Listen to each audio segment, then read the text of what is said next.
오늘 본문이 위치한 빌립보서 이 2장에 실은 5절부터 11절까지가 한 묶음이거든요. 이 5장의 5절부터 11절까지, 오늘 읽은 11절까지가 한 묶음인데, 이게 원래는 이 사도 바울이 썼다기보다, 편지 내용으로 썼다기보다 원래 초대교회에서 들려 하나님께 늘 들려 예배 가운데 올려졌던 찬송가로 인정받고 있습니다.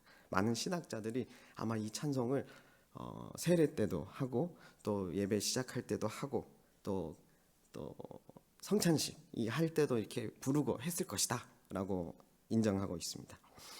이 찬송의 주인공은 바로 예수 그리스도이십니다. 하나님의 본체시나 종의 형체로 오셔서 십자가에서 가장 비천한 자리까지 낮아지신 우리 하나님의 아들이십니다. 하나님이시면서 인간으로 오셔서 모욕과 순환을 당하고 죽으신 예수님을 오늘 본문에 아버지 하나님은 오늘 본문 9절 말씀처럼 이렇게 높이십니다. 우리 다시 한번 읽을까요? 시작. 이러므로 하나님이 그를 지극히 높여 모든 이름 위에 뛰어난 이름을 주사. 아멘. 네. 제가 다 덜 읽었군요. 9절만. 네, 이름을 주사라고 하셨어요. 아멘. 그러나 여러분, 이렇게 뛰어난 이름을 주셨지만, 저의 고백입니다. 예수님을 찬양하지 못하는 상황도 인생을 살다 보면 온 적이 있었습니다. 예수 그리스도의 십자가 복음을 생각할 때 오늘 말씀처럼 어떻게 예수의 이름을 찬송하지 않을 수 있겠습니까? 그러나 저처럼 찬양하지 않는 사람이 있을 수 있다는 것입니다. 머릿속은 이사야 43장 21절 말씀이 있어요. 이 백성은 내가 나를 위하여 지었나니 나를 찬송하게 하려 함이니라. 아멘 돼요. 머리로는 찬양하는 것을 맞게 생각합니다. 받은 은혜와 사랑을 생각하면 찬양하지 않을 수가 없죠. 그러나 말씀과 달리 현실에서 우리는 찬송하지 않을 수 있다는 것입니다. 찬송하지 못하는 사람이 될 수도 있다는 것입니다. 특히 어제 말씀 속에 그 인생의 흑암 속에서 우리는 하나님 어디 계십니까? 하면서 탄식만 나올 뿐 찬송하지 못할 수도 있다는 것입니다. 근데 우리가 일부러 찬양을 안 하는 것은 아닙니다. 또 우리는 실은 내 현재 상황이 복잡해서 찬양할 감정이 아니라서, 또 환난 시험 가운데 그 어둠 가운데 정말 막막해서 아무런 것이 입에서 나오지 않을 수도 있다는 것이죠. 근데 이것은 분명히 밝히자면, 우리가 또 경험한 바에 의하자면 일시적인 것입니다. 의도적으로 찬양하지 않는 사람들도 또한 있는데 한번 보실까요? 예수님의 말씀입니다. 누가복음 19장 40절 제가 읽어드리겠습니다. 대답하여 이르시되 내가 너희에게 말하노니 만일 이 사람들이 침묵하면 돌들이 소리 지르리라 하시니라. 아멘. 이 말씀은 예루살렘에 입성하신 예수님을 사람들이 찬송하리로다 주의 이름으로 오시는 왕이여 라고 크게 외치며 기뻐하자 찬양하자 이를 못마땅히 여긴 바리새인들이 예수님께 이렇게 하신 말씀 가운데 예수님이 대답하신 건데, 이렇게 그들은 얘기했습니다. 선생님, 당신의 제자들을 책망하십시오 라고 했죠. 이때 대답하신 대답이 바로 예수님의 이 대답이었습니다. 내가 너희에게 말하노니 사람들이 침묵하면 돌들이 소리 지르리라. 예수님은 그리스도가 왕되심을 찬양하는 것이 너무나 당연하고 반드시 일어나야 할 일이며, 만일 사람이 침묵해도 창조된 피조물인 돌들조차 소리를 내어 찬양할 것이라고 말씀하신 것이죠. 당시 살아계신 예수님을 실제로 만나고 경험한 자들 가운데서도 이렇게 나뉜 것입니다. 예수님을 미워해서 대적하는 사람은 예수님을 찬양하지 않았습니다. 그러나 찬양하는 사람도 있었는데 로마의 다스림에서 해방시키는 분으로 착각해서 예수님을 찬양하는 사람들도 있었다는 것이죠. 물론 신실하게 예수님이 누군지를 알고 고백하는 사람들도 있었지만요. 왜 이런 찬양받기 합당하신 예수님의 본문을 가지고 왜 우리가 찬양할 수 없는지, 혹시 안 하게 되는지, 또한 예수님을 대적하면서도 이런 찬양하지 않는 사람이 있다는 것도 밝혔습니다. 왜냐하면 우리가 어떻게 찬양하고 있는지 좀 살펴보기 위해서 제가 한번 나눴던 것입니다. 우리는 어떻게 모든 이름 위에 뛰어난 이름, 오늘 말씀에 가면 모든 이름 위에 뛰어난 이름이라고 있는데 그 이름을 어떻게 찬양하고 있는지. 현대 우리는요, 예수님을 직접 만나지 않고 믿고 따르고 있습니다. 그러다 보니 과거 예수님을 착각해서 호산나 하며 찬양하는 무리에도 속할 수 있지 않겠나라는 생각을 해보는 겁니다. 내가 사실 천성연구에서부터 시작된 고민이었거든요. 우리 찬양팀 친구들이 확 활성화되고 많아졌어요. 근데 정말 하나님께 드려지는 예배가 무엇일까? 찬양은 어떻게 드려야 되는가 하니까 고민으로 어제 말씀 준비하면서도 생각을 깊이 하게 됐는데, 우리가 예수님을 현대 인플루언서처럼 예수님을 구독하고 모방하고 살피고 좋아요 버튼을 누르는 정도로 내 삶에 두고 있지는 않은지, 그 정도로 우리는 신앙생활에 만족하고 있는지 하고 있지 않은지라는 질문을 던져보게 되는 것이죠. 교회에 다니지만 예수님을 나에게 영향력 있는 분으로만 여길 수 있다는 것입니다. 찬양도 습관적으로 종교적 의무로도 할 수 있게 되는 것이 우리의 모습이라는 것입니다. 그러니 나의 감정, 나의 수시로 변하는 판단에 따라 예수님은 찬양 받으실 리가 분이 되셨다가 안 되기도 합니다. 그러나 예수님은 우리에게 그런 선택사항이 되시는 분이 아니십니다. 오늘 말씀 10절 11절 다시 읽겠습니다. 시작. 하늘에 있는 자들과 땅에 있는 자들과 땅 아래에 있는 자들로 모든 무릎을 예수의 이름으로 꿇게 하시고 모든 입으로 예수 그리스도를 주라 시인하여 하나님 아버지께 영광을 돌리게 하셨느니라. 아멘. 말씀에 의하면 하나님은 모든 우주 만물이 예수 그리스도를 주로 경배하도록 부르셨음을 밝히고 있습니다. 하나님께서 예수님을 높이신 것은 단순한 명예회복이 아닙니다. 내 인생의 주권자가 되셨음을 선포하신 겁니다.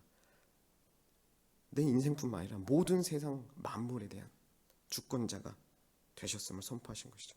따라서 우리는 찬양하고 경배할 근거를 내가 아니라 예수님의 예수님 되심에서 찾아야 합니다. 예를 들어 주일 말씀에 예수님의 완전한 왕되심으로 예수님을 찬양하고 경배할 근거는 충분합니다. 그런데도 우리는 경배하고 찬양을 안 하고 싶어지는 것이 가능하다는 말을 처음에 드리는 것입니다. 언제 우리가 그렇게 될까요? 언제 예수님의 예수님 되심, 우리는 언제 이렇게 되냐면 우리가 예수님의 예수님 되심을 잊어버리면 그렇게 된다는 것입니다. 실은 예수님의 주 되심으로 우리 삶은 원래는 변할 수밖에 없는 인생이거든요. 점검해 보십시오. 혹시 나는 예수님의 어떤 계시물, 어떤 말씀에는 좋아요를 누르면서 어떤 말씀은 스크롤 넘기듯이 흘려보내고 있지는 않습니까? 우리는 인플루언서에게 영향 정도 받는 구독자가 아니라 예수님을 주인으로 모시고 제자로서 주님의 삶을 따라 사는 자들입니다. 그런데 우리는 목적을 잃어버릴 수 있다는 것입니다. 나의 하나님, 나의 왕이 어떤 왕인지 잊어버리고 찬양과 경배를 잃어버릴 수 있다는 얘기를 제가 드린 것입니다. 하나님을 크게 볼 수 없고 오늘 찬송했던 것처럼 소망을 품어야 되는데 소망이 생겨나지 않는 거죠. 소망을 품지 않게 되는 것이죠. 하나님을 의지하고 기대하는 법을 잊어버린 것이죠. 그러면 이제 어떻게 해야죠? 다시 하나님을 찬양하는 기쁨을 회복하고 싶고 찬송가 오늘 나오는 것처럼 말이죠. 평강의 왕 안에서 안식을 누리고 싶은데 우리는 어떻게 해야 되죠? 오늘 말씀 속에 주라는 호칭에서 답을 찾아보겠습니다. 오늘 본문 11절에서 나온 주라는 단어는 1차적으로 다스리는 권리를 말합니다. 신약에서는 사람과 재산에 대한 지배나 소유권을 나타내는 헬라어 단어죠. 이 주라는 이름이 예수께 적용될 때 분명히 어떻게 적용되냐면 하나님 되심을 나타냄과 동시에 예수님의 주권적인 권위를 드러내는 단어가 바로 이 주라는 것입니다. 그리스도의 본질적인 성품을 묘사하고 비교 대상이 없는 초월적인 위치에 앉으신 그리스도의 새로운 이름이 바로 주님입니다. 이 이름은 구약 성경에서 주권적 통치자로 묘사되는 하나님을 뜻합니다. 신약 성경에서 주라는 호칭이 바로 이 의미입니다. 예수님이 높임을 받으시기 전과 그 후 어느 때나 이 성경의 이 이름은 하나님이면서 인간이신 예수님의 정당한 호칭임을 선포하고 있습니다. 이제 주라는 이름 앞에 나를 한번 비교해 보십시오. 나는 내 인생의 주인이 자꾸 되려 합니다. 내 것을 자꾸 지루하고 내 것이라고 선포하고 말하고 싶어 합니다. 그런데 나는 내 인생의 주인 될 자격이 충분합니까? 나 스스로 주로 떠받들 만한 존재입니까? 아니죠. 예수님을 버리고 내가 왕된 삶의 영역이 있을 때 우리는 찬양을 잃어버리고 경배하는 법을 잃어버리는 것입니다. 내가 왕된 삶의 영역을 들고 왕께로 돌아오십시오. 예수님이 어떤 분인지 다시금 복음을 통해 만나십시오. 억지로 예수님 앞에 무릎 꿇고 주님이라 시인하는 것이 아니라 예수님의 위대하심으로 인해 우리는 경배하게 될 것입니다.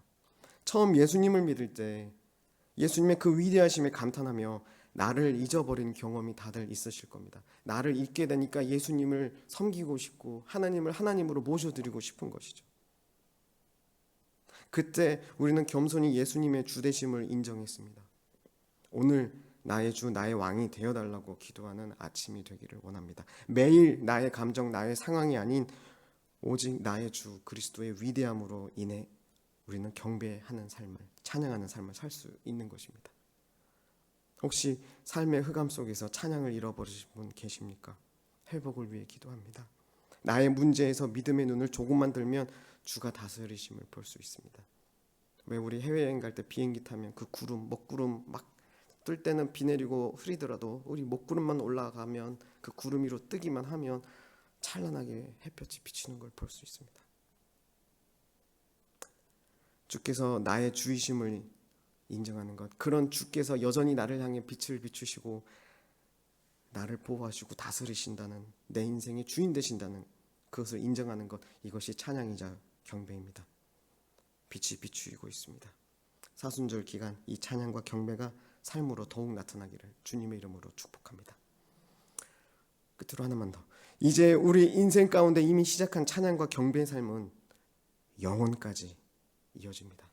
이 영혼까지 이어질 때 우리는 예수님의 아름다움과 위대함을 더 알아가면서 계속 우리는 찬양하는 자가 될 것입니다. 예수님이 이 세상에 오시거나 아니면 우리가 먼저 예수님이 계신 곳으로 가거나 해도 변하지 않는 찬양과 경배의 삶이죠. 우리 인생의 궁극적인 목적입니다. 그러나 세상에는 주를 찬양하지 않는 자들이 많습니다. 하나님을 인정하지 않고 예수 그리스도를 주로 인정하지 않는 세상이죠. 그래서 우리는 그날이 이르기 전까지 할 일이 있습니다. 모든 민족이 그리스도를 주로 시인하고 모심으로 하나님 아버지를 영화롭게 하는 것입니다.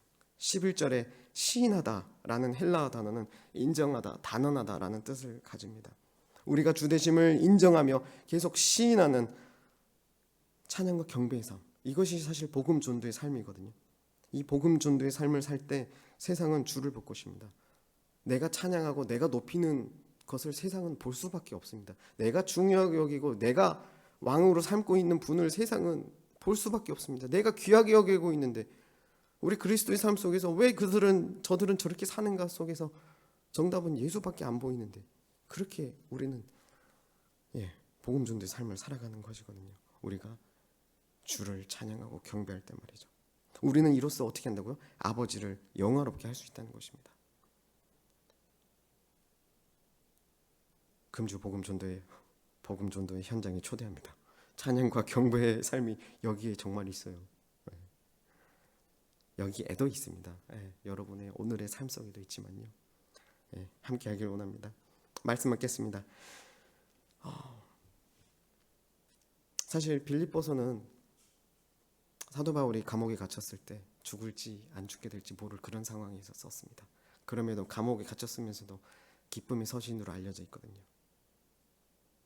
왜냐하면 죽어도 주와 함께하는 기쁨이 있고 살아도 또한 사는 자들과 함께 더 유익함을 복음을 나눌 수 있는 귀한 사역이 남아있기 때문에 바울은 그렇게 얘기한 것입니다. 심판의 날이 분명히 있습니다. 주님 다시 오시는 날이 있습니다. 그날에 정죄받은 자들도 예수님의 권세와 다스릴 권리를 인정할 것입니다. 그들도 인정할 수밖에 없습니다. 심판하는 날에는. 그러나 우리는 지금 나의 삶을 주님이신 예수님께 맡기겠다고 자발적으로 선택할 수 있습니다. 예수님의 주되심을 시인하는 찬양과 경배의 삶을 사는 오늘 우리가 되기를 원합니다. 기도하겠습니다.